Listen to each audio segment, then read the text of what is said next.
that brings us to shooting guard. Mike, why don't you hit us with your top 5, how you had it in order, and then we'll go off of that. Yeah, man, this was so tough because frankly, you run out of like really high level shooting guards pretty quickly, at least with the ones I had in this group. And, I think there is a tighter margin between the top 2 guys than a lot of people probably do, but I still probably went with the obvious one, which is Anthony Edwards, number 1. I had Donovan Mitchell, 2. I had Devin Booker, 3. And then 4, 5, 6 gets super interesting. I had 3 guys in here, one of whom you might not even classify as a shooting guard.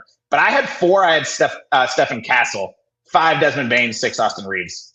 And I'm curious if you guys had somebody else in here. My argument for Castle even being here is that basically he was a point guard. He was so bad at point guard that the Spurs were like, you can't be point guard anymore in the playoffs. You're going to have to go to being an off-ball guy for a while, right?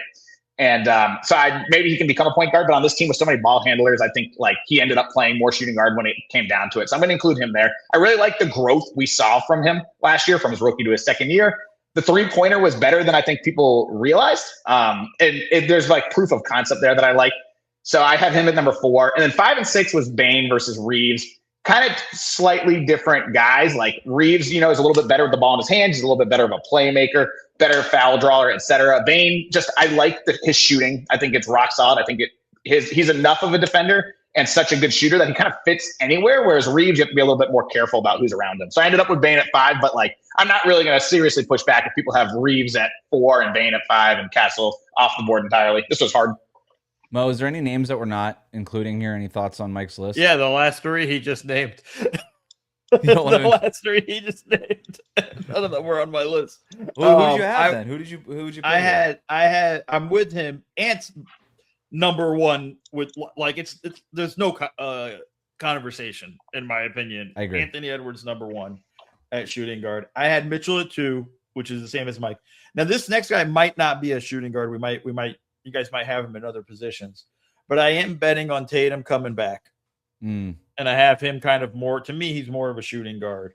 And I think he'll have to, unfortunately with the Celtics, he'll probably actually have to play more big positions. So I'm happy to take him off the list. Yeah. Mike, where did you end up on Tatum? Power forward. You had him power forward. Small forward, because I kind of just split the difference. So we all had Hauser is there 3. So yeah, we're all over the place. That one's kind of hard. So I'm fine if we take him off the list.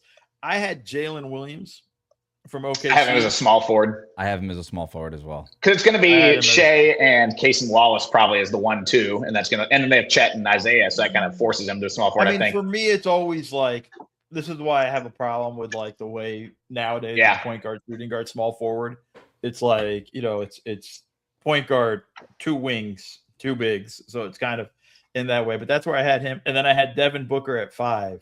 Right. You had Booker, so we're only off by 2 guys, but I guess I have 2 guys that you didn't even consider for the positions. So that's where I was with my list. I like Castle with your point. I think Castle's gonna have to be a shooting guard in the NBA. Like I don't think he can be a point guard, and it's not like the way that team's constructed. It's going to be Dylan Harper. And I'm just going to tell you now, next year, whenever we do this, Dylan Harper will be in my top 5. If he has the year I think he's going to have. So, that's in that area. But I think with the way the Spurs are built, he's just going to be a shooting guard with the ability to be the secondary playmaker type stuff. So I think your reads on that's really good, Mike, with that. So, he is more a shooting guard than point guard. But, yeah, I think for me, I'm not – after Ant and Mitchell, I'm probably not tied to this in a way where if you guys want to make changes, I'm good with that. So let's go ahead and just put Jalen Williams in the small forward bucket. Okay. He's logged, according to at least Basketball Reference, which is inexact, but we have to make a decision here. So he logged most of his minutes at the last 2 years. So we're going to go ahead and put him in small forward. We got to figure out what we're doing with Tatum. What do we think Boston's starting lineup is going to be? Not to go completely off track here, but that might serve to at least tell us what spot. Well, actually, Mo, you had him at shooting guard, but we're not going to put him there. Do you think he's more small forward or power forward if you had to pick? I think his traditional position would probably be shooting guard, small forward. But I think with the Celtics and the way their team is going to be this year, he's probably more likely a power forward. Yeah, because it'll be him or Paul George basically will be the 3 or 4. They're basically the same kind of. Tatum's just a little bigger and a little stouter on the board. So to me, he just ends up being the power forward sort of by default there. Can we actually just call Tatum and Paul George both small forwards? And just for the purpose, we're not building the Boston starting lineup. Like, I think if you had an ideal team, Tatum would play the 3 for you, wouldn't he? Yeah, I don't know, man. Like, they had him as small ball center sometimes, right? Like, I feel like he's just so big and strong nowadays. Like, he's just, his body is a power forward along with the skill set. Yeah, right? but it wasn't. But again, but that also goes back to their philosophy of like, we're going to shoot 1,000 threes in a game. Yeah, and that's and like we don't care. Like it's also a flawed philosophy, but like that's a whole other podcast. But like rebounder. I mean, I think traditionally he'd be a small forward. I think on like 90% of the teams in the league. Yeah. Okay. Forward.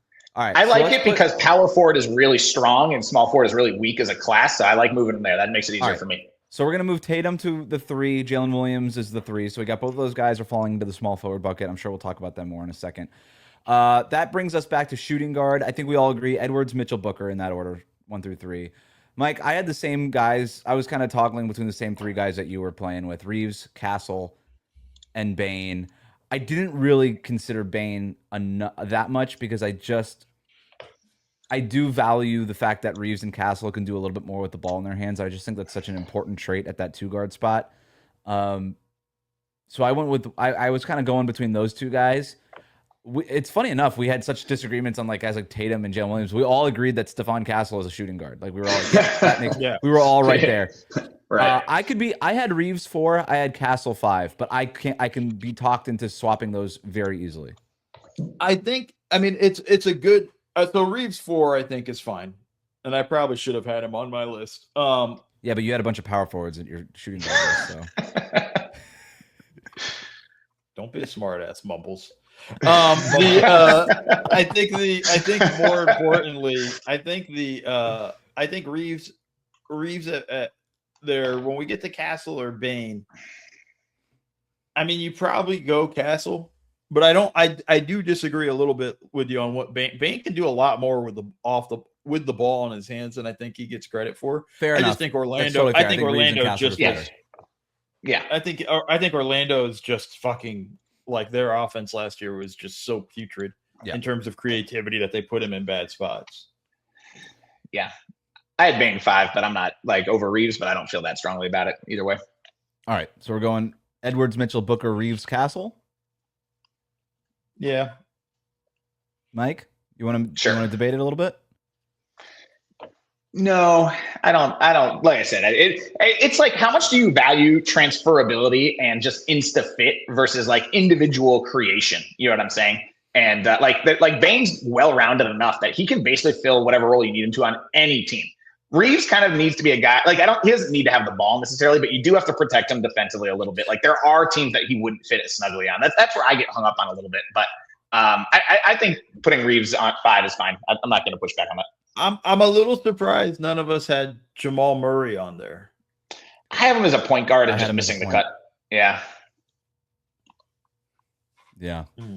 I thought about putting Jokic as a point guard just to really mess with people. I'm like, if you're putting Luka as a point guard, and Luka plays power forward defensively, and Jokic is playing point guard offensively and center defensively. Is it that big of a leap? You know, no one really thinks of it that way. Everyone's like, oh, your position is who you guard, which I think is asinine.